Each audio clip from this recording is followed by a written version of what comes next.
एक बार की बात है, भगवान विष्णु से नारद मुनि ने पूछा कि हे भगवान, आप मुझे ये बताइए कि आपका सबसे प्रिय भक्त कौन है।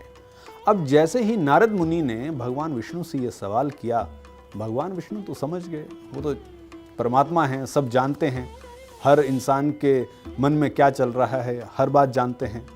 तो उन्होंने कहा कि उस गांव में जो किसान रहता है वो मेरा सबसे प्रिय भक्त है। अब जैसे ही भगवान विष्णु ने ये बात कही तो नारद मुनि अंदर ही अंदर ये सोचने लगे कि 24 घंटे तो मैं भगवान का नाम लेता हूँ, मैं नारायण नारायण का जाप करता हूँ, तो वो किसान कैसे भगवान विष्णु का सबसे प्रिय भक्त हो गया। तो उन्होंने पूछ भी लिया कि भगवान, जाप तो मैं आपके नाम का करता हूँ, तो फिर वो किसान कैसे आपका सबसे प्रिय भक्त हो गया। भगवान विष्णु ने कहा कि नारद, ये जानने के लिए आपको उस गांव जाना पड़ेगा, किसान के पास जाना पड़ेगा। आप जाओ और देखो कि किसान क्या करता है, फिर वापस आके मुझे बताओ। अब नारद मुनि तो ये जानना चाहते थे, उनके मन में तो सवाल था कि भाई जाप तो मैं करता हूँ, तो किसान कैसे सबसे ज़्यादा जो प्रिय हो गया, भक्त हो गया। नारद मुनि चले गए, सुबह सुबह का वक्त था। किसान तो सुबह उठा, सबसे पहले अपने पशुओं के पास गया, पशुओं को चारा डाला, फिर चारा डाल के जैसे ही आया, हाथ मुंह धोए, कुल्ला किया और भगवान का नाम लिया जल्दी जल्दी से। उसके बाद जल्दी से खाना खाया और खेत चला गया।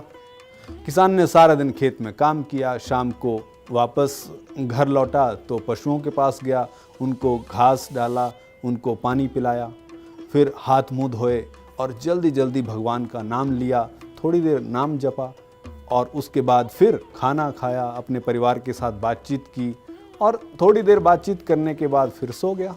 ये सारा दिन जो है क्या उस किसान ने किया, ये सारी बात जो है नारद मुनि ने देखी और मन ही मन सोचा कि ये किसान कैसे भगवान का प्रिय हो गया। इसने तो सुबह जल्दी जल्दी में नाम लिया और शाम को भी जल्दी जल्दी नाम लिया, एक दो बार भगवान का, और फिर सो गया। सारा दिन तो ये काम में बिजी रहा।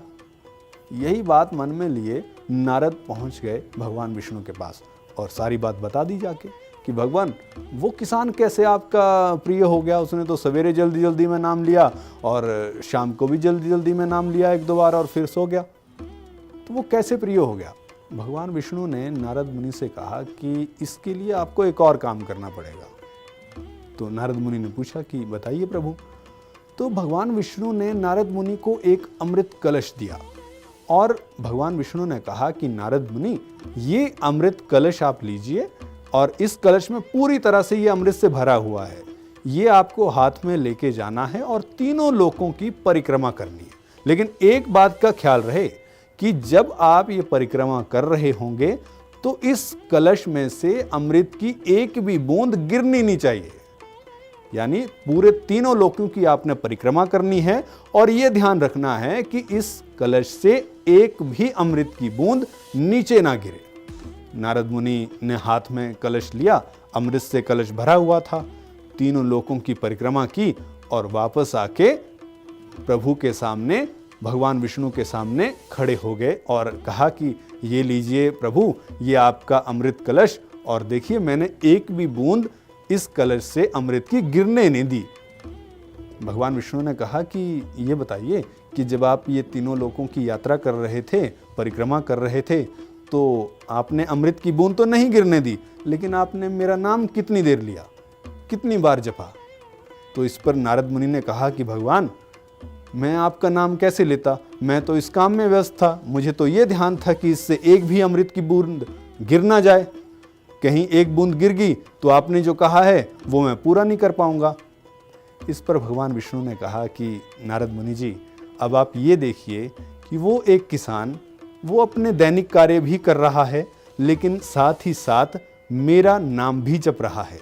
तो मुझे तो वही प्रिय है जो सिर्फ मेरा नाम नहीं, साथ में अपने काम भी कर रहा है। आप जो मेरा नाम जपते हैं वो खाली बैठ के मेरा नाम ही जपते हैं, लेकिन वो किसान जो है वो खेतों में काम भी कर रहा है और साथ ही साथ मेरा नाम भी जप रहा है। ये सारी बात सुनकर नारद मुनि भगवान विष्णु के चरणों में गिर पड़े और कहा कि भगवान, मुझे माफ़ कर दीजिए, आपने तो मेरा अहंकार तोड़ दिया और कृपा करके मुझे अपना भक्त मानिए और आगे से इस तरह का अहंकार मैं नहीं करूँगा।